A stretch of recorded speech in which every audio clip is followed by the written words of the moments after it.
नमस्कार दोस्तों, हर हर महादेव। कैसे हैं आप? आई होप आप सब बहुत अच्छे होंगे। तो दोस्तों, पितृपक्ष के पूरे 15 दिन पितरों को समर्पित होते हैं। इस दौरान पितरों का श्राद्ध और तर्पण करने का विधान है। इसके अलावा पितृपक्ष में दान का भी विशेष महत्व होता है। कहते हैं कि पितृपक्ष में जरूरतमंद और गरीबों को भोजन कराने से हमें पूर्वजों का आशीर्वाद प्राप्त होता है। हर साल पितृपक्ष की शुरुआत भाद्रपद मास की पूर्णिमा तिथि से होती है और अश्विन माह के कृष्ण पक्ष की अमावस्या तिथि को पितृपक्ष की समाप्ति हो जाती है। तो आज की इस वीडियो में हम जानेंगे कि साल 2024 में पितृपक्ष की शुरुआत कब से हो रही है और पितृपक्ष का समापन कब होगा और श्राद्ध की प्रमुख तिथियां कौन सी होंगी। और साथ ही हम जानेंगे कि पितृपक्ष के दौरान आपको कौन कौन से कार्य जरूर करने चाहिए और कुछ ऐसे कार्य हैं जिन्हें करने की मनाही होती है, तो आपको पितृपक्ष के दौरान उन कार्यों को नहीं करना चाहिए। और साथ ही हम ये भी जानेंगे कि कुछ लोग के मन में काफ़ी दुविधा रहती है कि क्या हम पितृपक्ष के इन 15 दिनों में भगवान की पूजा आराधना रोज की तरह कर सकते हैं या नहीं कर सकते हैं। तो आज की इस वीडियो में हम आपको ये भी बताएंगे कि पितरों की पूजा का सही समय क्या होता है और साथ ही साथ हमें देवी देवताओं की पूजा कितने बजे तक कर लेनी चाहिए। तो आइए दोस्तों, वीडियो में आगे बढ़ते हैं और जान लेते हैं। तो दोस्तों, पितृपक्ष के समय में हम अपने पितरों को याद करके उनका पूजन करते हैं, उनके लिए श्राद्ध कर्म करते हैं। पितृपक्ष के समय में सभी पितर पृथ्वी लोक में वास करते हैं और वे उम्मीद करते हैं कि उनकी संतानें उनके लिए श्राद्ध, तर्पण या पिंडदान आदि करेंगे। इन कार्यों से वो तृप्त होते हैं और फिर आशीर्वाद देकर अपने लोक वापस चले जाते हैं। जो लोग अपने पितरों को तृप्त नहीं करते हैं वे इनके श्राप के भागीदार बनते हैं, जिसकी वजह से उनके जीवन में कई प्रकार की समस्याएं उत्पन्न हो जाती हैं। पितरों के श्राप के कारण संतान सुख में भी बाधा आती है। इस दौरान पितरों का श्राद्ध करने से और पितरों को भोजन कराने से जन्म कुंडली में व्याप्त सभी प्रकार के पितृ दोष से हमें छुटकारा प्राप्त होता है। इस साल पितृपक्ष का आरंभ कब से हो रहा है? 17 या 18 सितंबर से। इसे लेकर लोगों में काफी दुविधा है कि पितृपक्ष की शुरुआत कब से हो रही है। तो आइए जानते हैं कि साल 2024 में पितृपक्ष की शुरुआत कब से हो रही है।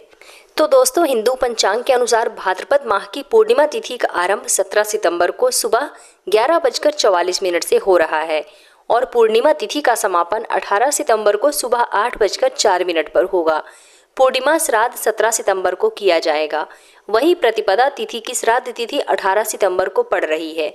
आपको बता दें कि श्राद्ध पक्ष प्रतिपदा तिथि से शुरू होता है, इसलिए 18 सितंबर से पिंडदान, तर्पण, ब्राह्मण भोजन और दान जैसे अन्य दूसरे कार्य किए जाएंगे।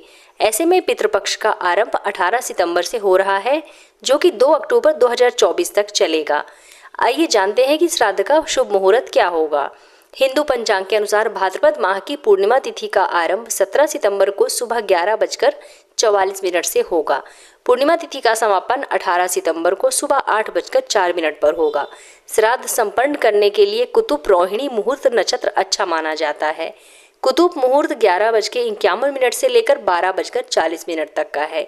रोहिणी मुहूर्त 12:40 से लेकर 1:29 का है और अपराह्न काल मुहूर्त है 1:29 से लेकर के 3:56 तक। आइए अब हम जानते हैं कि साल 2024 में श्राद्ध की प्रमुख तिथियां कौन कौन सी होंगी। तो दोस्तों, पितृपक्ष प्रारंभ हो रहा है और पूर्णिमा श्राद्ध होगी 17 सितंबर 2024 को। प्रतिपदा तिथि का श्राद्ध 18 सितंबर को किया जाएगा। द्वितीय तिथि का श्राद्ध 19 सितंबर को, तृतीय तिथि का श्राद्ध 20 सितंबर को, चतुर्थी तिथि का श्राद्ध 21 सितंबर को, पंचमी तिथि का श्राद्ध 22 सितंबर को किया जाएगा। षष्ठी और सप्तमी तिथि का श्राद्ध 23 सितंबर दिन सोमवार को होगा। अष्टमी तिथि का श्राद्ध 24 सितंबर, नौवीं तिथि का श्राद्ध 25 सितंबर, दसवीं तिथि का श्राद्ध 26 सितंबर दिन गुरुवार को किया जाएगा।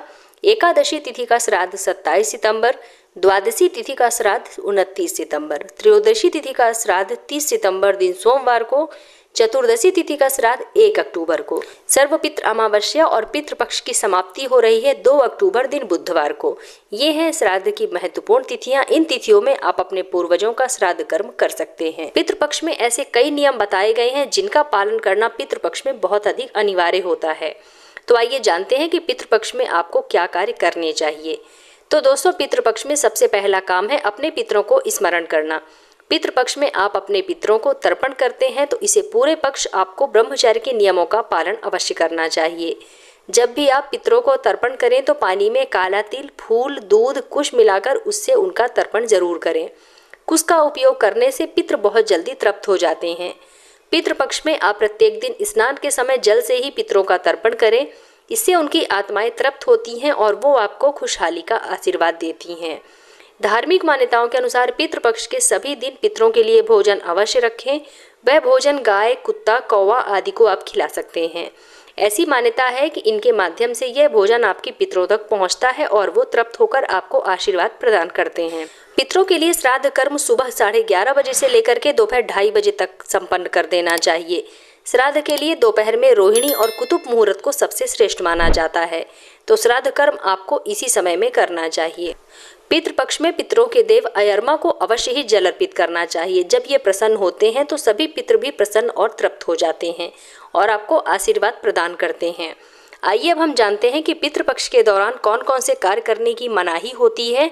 तो आपको इन कार्यों को भूलकर भी नहीं करना चाहिए। इस समय में अपने घर के बड़े बुजुर्गों और पितरों का अपमान ना करें, यह पितृदोष का कारण बन सकता है।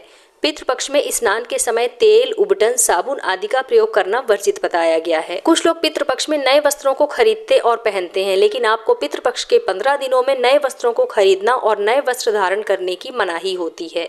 पितृपक्ष के दौरान नए व्यापार, महत्वपूर्ण निर्णय या महत्वपूर्ण काम शुरू करने से बचना चाहिए।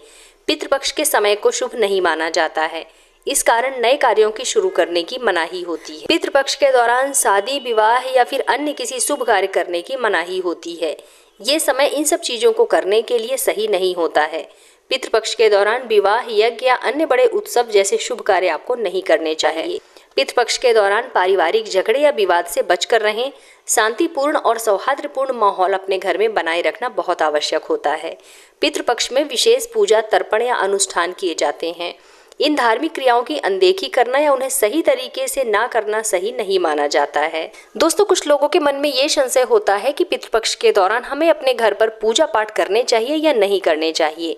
तो आइए आज की इस वीडियो में हम आपको बता देते हैं कि पितृपक्ष के दौरान आप क्या पूजा पाठ अपने घर में कर सकते हैं या फिर इन 15 दिनों में आपको भगवान का पूजा पाठ नहीं करना चाहिए। तो दोस्तों, शास्त्रों के अनुसार देखा जाए तो पितृपक्ष में सुबह और शाम के समय देवी देवता की पूजा करना शुभ बताया गया है। आप सुबह व शाम प्रतिदिन भगवान की पूजा आराधना अपने घर पर कर सकते हैं और साथ ही पितरों की पूजा के लिए दोपहर का समय सही होता है। वहीं पितरों की पूजा के लिए सबसे उत्तम समय माना जाता है 11:30 बजे से लेकर के 12:30 बजे तक का। इस समय पितरों की पूजा आराधना करें। तो दोस्तों, उम्मीद करती हूँ कि आप लोगों को मेरा आज का वीडियो ज़रूर पसंद आया होगा। अगर वीडियो पसंद आए तो वीडियो को लाइक कीजिए, अपने फ्रेंड्स एंड फैमिली के साथ शेयर कीजिए और अगर आप मेरे इस चैनल पर पहली बार आए हैं तो मेरे चैनल को सब्सक्राइब करके बेल आइकन ज़रूर प्रेस कर लीजिएगा, जिससे कि आपको मेरे नए वीडियो की नोटिफिकेशन सबसे पहले प्राप्त हो। तो मिलते हैं अपने नेक्स्ट वीडियो में, तब तक के लिए धन्यवाद।